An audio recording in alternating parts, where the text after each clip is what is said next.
Telangana has also breached the 1000 mark as far as positive cases for corona are concerned. I have with me the Municipal Administration and Urban Development Principal Secretary, Mr. Arvind Kumar. Sir, the urban centers, Hyderabad has been the big concern. Plus, of course, you have Suryapet and other centers which are causing some concern to the government. Actually, if we have analyzed the entire data, so all the positive cases which are there, we have traced the origin, and most of these are initially related to foreign returnees, and after that, those who had traveled from Delhi at that point of time or their primary contacts. Subsequently, there have been few cases which are from the health department who were dealing with this at the kind of field level officers, but 90% of the cases, the primary contact have been for the reason which is like originated somewhere else. So in that sense, the secondary spread has not happened. We have been able to contain it to a very great extent. So the numbers which you saw initially were the result of all the positives which were coming into the state, and apart from their primary contacts, because it spread, and there have been few families where like about 40 families accounted for more than 250 cases.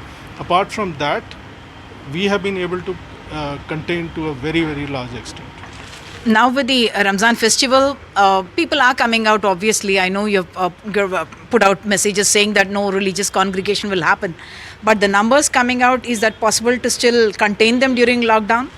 We are trying to, firstly, we have made the lockdown time, it's not possible to come out, that's one. Second, through religious leaders, we have made an appeal.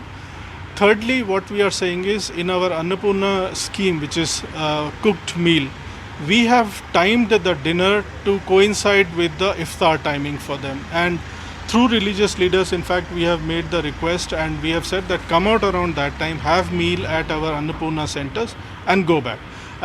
In fact, based on the request of MP Hyderabad, we have opened about 75 new Annapurna centers.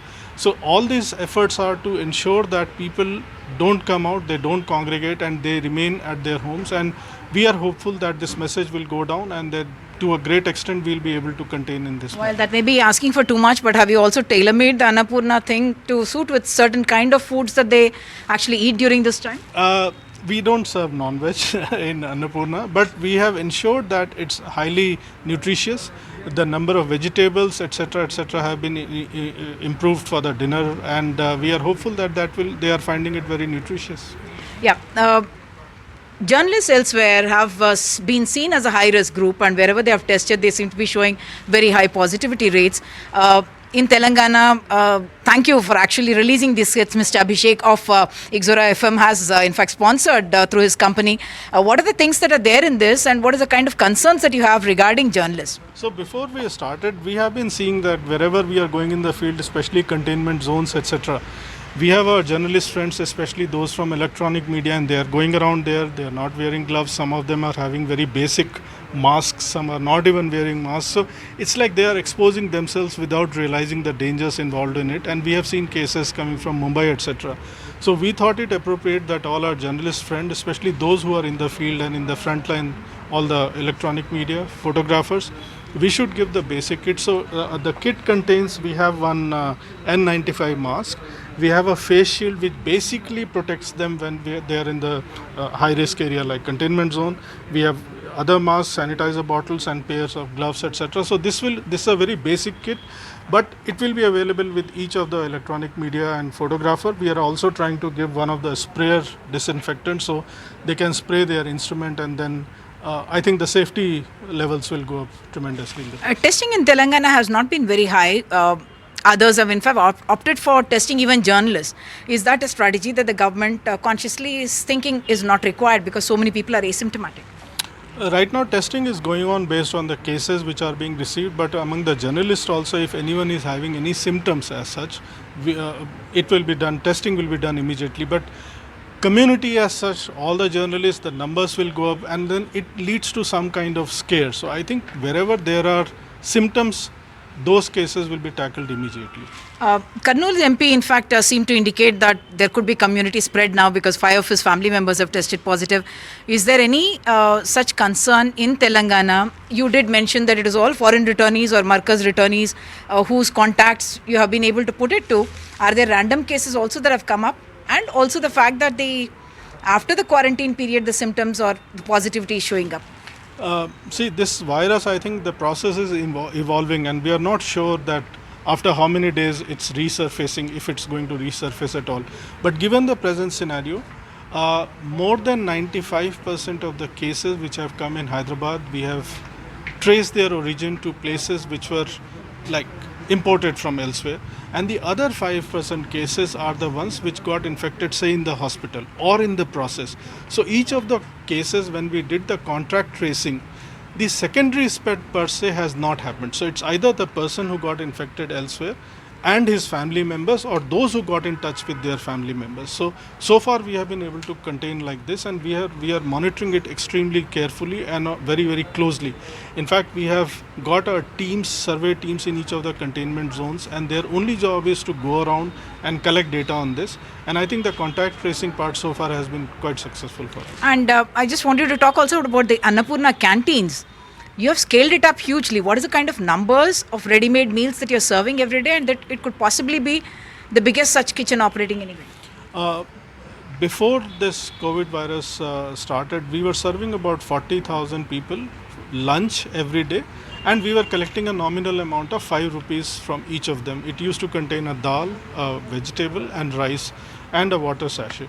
Now, after this process has started, because people are finding it difficult to kind of arrange for food, and we don't want them to come out, so we have increased the number of Annapurna centers, which used to be around 120 earlier.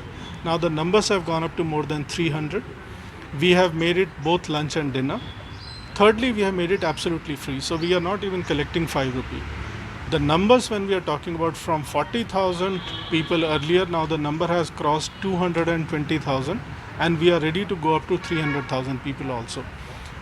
To my knowledge, I think it's the largest scale in the country in terms of cooked meal which is being served during these times, free of cost, and it's been received very well. And I would say that it's been largely responsible that we have been able to contain the sentiments of people, because food is available at the time. We have also started what is called cooked food, so we give them in a small container, and this mobile van keeps going around the city. We have got about 200 of these mobile vans. Wherever we see people on the street, or say somebody who is a destitute, or small children if they are there waiting somewhere, we give them these food. So I'm saying the food part in terms of nutritious value for the people, that CM, our Chief Minister, keeps saying that nobody should go hungry in the state, and we have been following it to the hilt, and we are ensuring that nobody should go hungry. 220,000 is a mind-boggling number, and Akshay Patra, thanks to them, their canteen, there is no human touch, and they have been able to scale up their operation, and they are ready to go up to 300,000 people also. Finally, I had something else to ask, which I forgot to ask now. Good, I should conclude. No, finally, just to say, on the economic wheels coming back, what are we going to do? I mean, I know that the Chief Minister has been very keen on the lockdown being the only way out, and he has been pointing out that perhaps we don't have any other option. How do you see that coming back? Because I know that the finances are also in a bad state everywhere.